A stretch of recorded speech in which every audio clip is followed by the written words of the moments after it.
اللہ لبیک لبیک لبیک یا رسول اللہ لبیک لبیک لبیک یا رسول اللہ لبیک لبیک لبیک یا رسول اللہ لبیک لبیک لبیک یا رسول اللہ لبیک لبیک لبیک یا رسول اللہ لبیک لبیک لبیک یا رسول اللہ لبیک لبیک لبیک یا رسول اللہ لبیک لبیک لبیک یا رسول اللہ لبیک لبیک لبیک یا رسول اللہ لبیک۔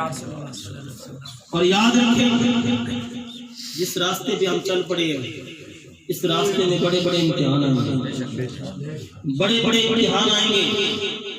آج جو ہم نے عزم کیا ہے، ہم نے دنیا کو ٹھوکر مار کر دربار رسالت کو منتخب کیا ہے، دنیا کو ٹھوکر ماری ہے، اور ہم نے مال کو ٹھکرا کر آمنہ کے لال کو اپنایا ہے۔ بڑے بڑے لوگ آئیں گے، وہ ہمیں دھوکے بھی دینے کی کوشش کریں گے۔ آج لوگ جاگیرداروں کے پیچھے پھرتے ہیں، وڈیروں کے پیچھے پھرتے ہیں کہ ہمیں پیسے ملیں گے، لیکن وہ بڑے خوش نصیب ہیں۔ آپ پیسے لینے والے نہیں ہیں، کیونکہ آپ کا سودا حضور کے دربار میں ہوتا۔ جب تک دکھے نہ تھے کوئی پوچھتا، آپ نے خرید کے انمول کر، اب آپ انمول ہیں، آپ کی قیمت بھی لگا ہی نہیں سکتا۔ جو دربار رسالت میں بک گیا اس کی قیمت کوئی نہیں لگا سکتا۔ آؤ حضور کا ایک فرمان سنا کے میں آپ کے ایمان کو تازگی بخشنے کی کوشش کروں گا۔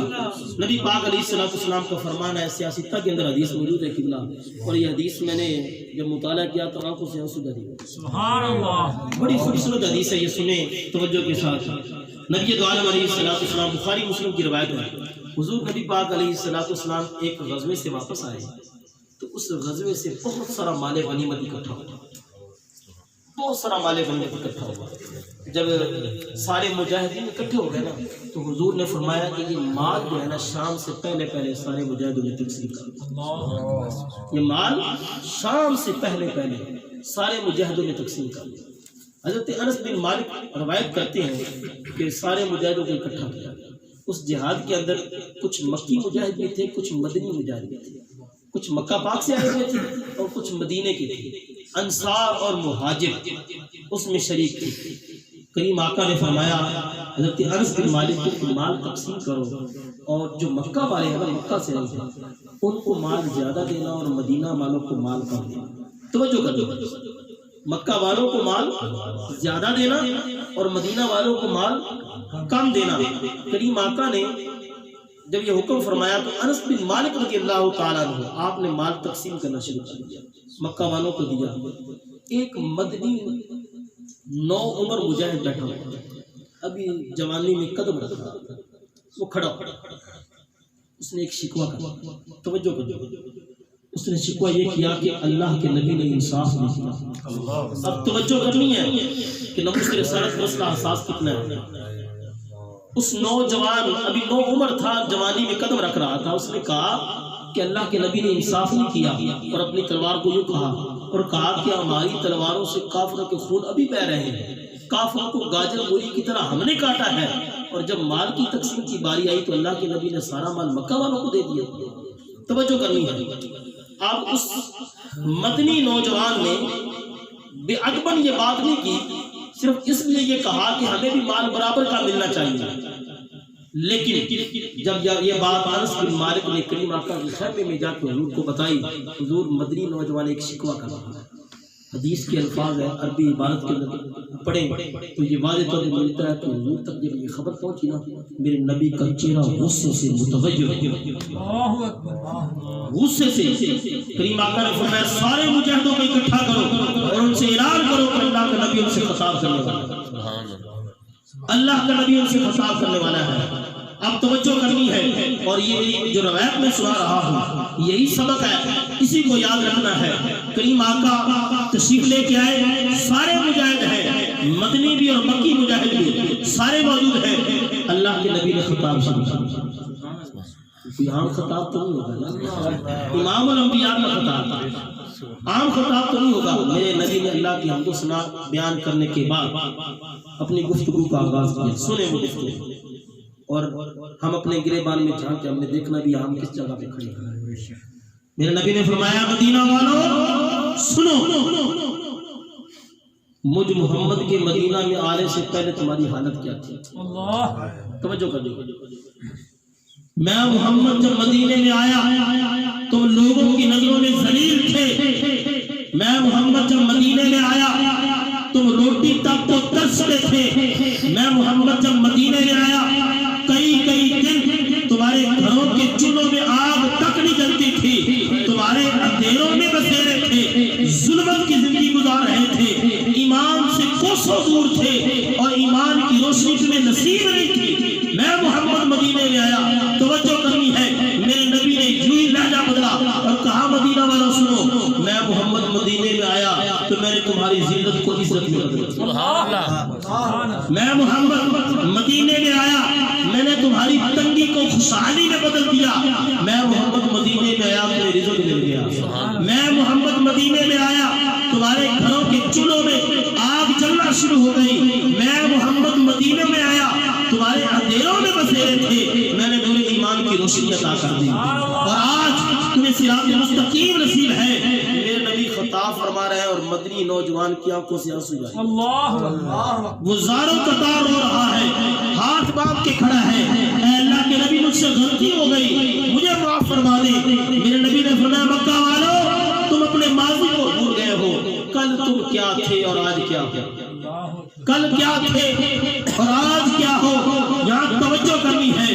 اے کلمہ پڑھنے والے مسلمان سوچ, اگر ہمیں کلمہ کی دولت نہ ملتی تو ہماری حالت کیا ہوتی. ہم ایک جانور کی زندگی گزار رہے ہوتے. تاریخ مکہ پڑھ کے دیکھے کہ حضور کی آمد سے قبل یہ انسان ایک درندہ نما تھا. یہ ایک درندہ تھا, بیٹیوں کو زندہ دفن کرتا تھا.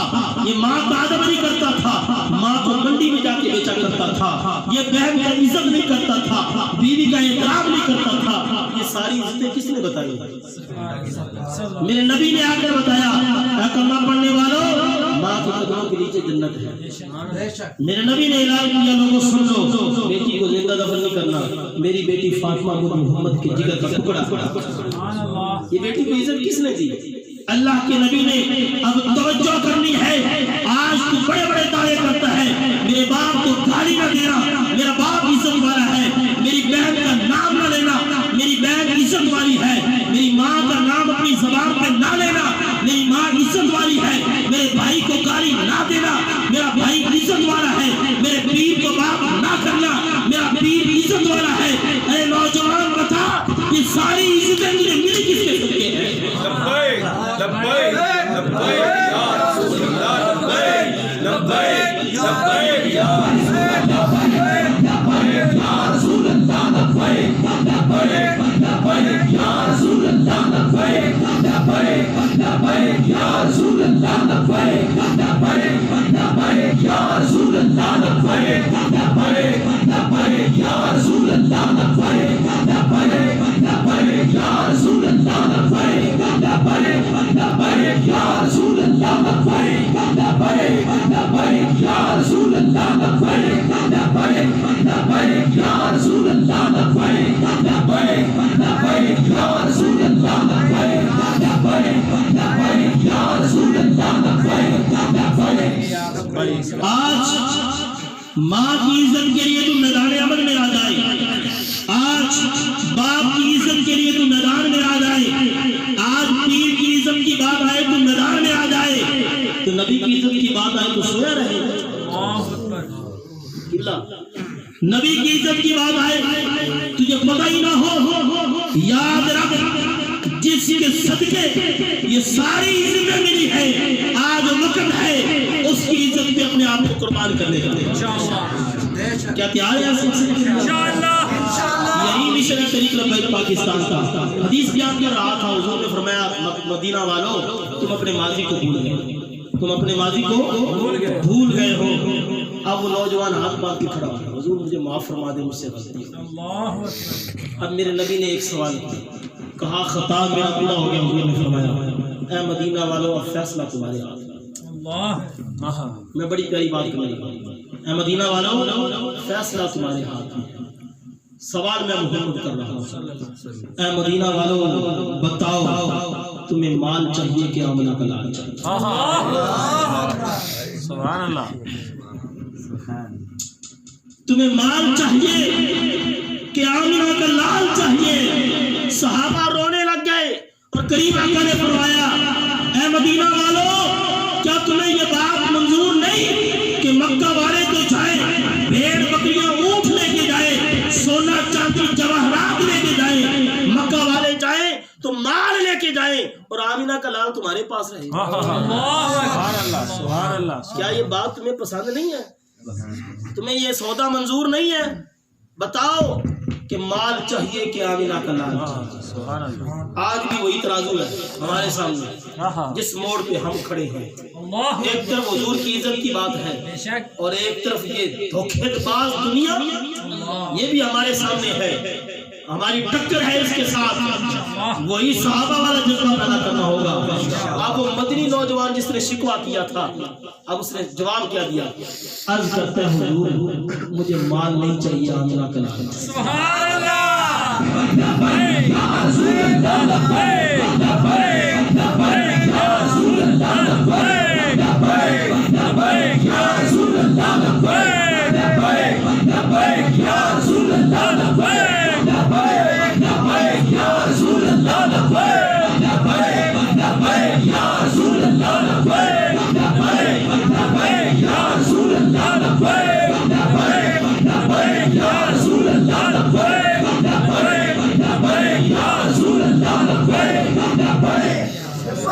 اس نوجوان نے اس اعلان کے ذریعے ایک پیغام بھی ہمیں دیا. اس نے کہا اللہ کے نبی ہمیں مال نہیں چاہیے، آمنہ کا لال چاہیے. اس جواب کے اندر بھی بڑی گہرائی والی بات ہے. اس نے مال کو ٹھوکر ماری، آمنہ کے لال کو پسند کیا. کیوں؟ وہ نوجوان سمجھ گیا تھا کہ آمنہ کا لال مل گیا تو مال خود ختم ہو جائے گا. وہ جان گیا تھا کائنات کی سب سے بڑی دولت تو حضور ہے. بے شک بے شک. یہ خزانہ ہی میرے پاس آ جائے گا تو پھر مال کی کمی کیسے رہے گی؟ اللہ اکبر. یاد رکھیں اس راستے کے اندر بڑی مشکلات آئیں گی، بڑی مشکلات آئیں گی، لیکن ارادہ یہی رکھنا ہے کہ میرا تعلق مدینے والے سے جڑ گیا بس. بے شک. اور میں ختم نبوت کا پہرے دار بن گیا ہوں.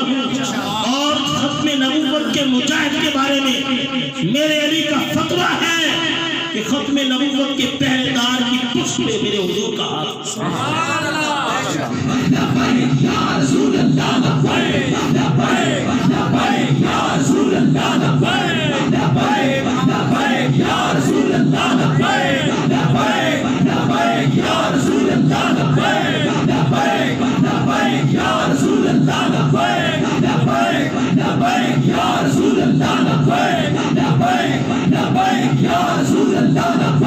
لبیک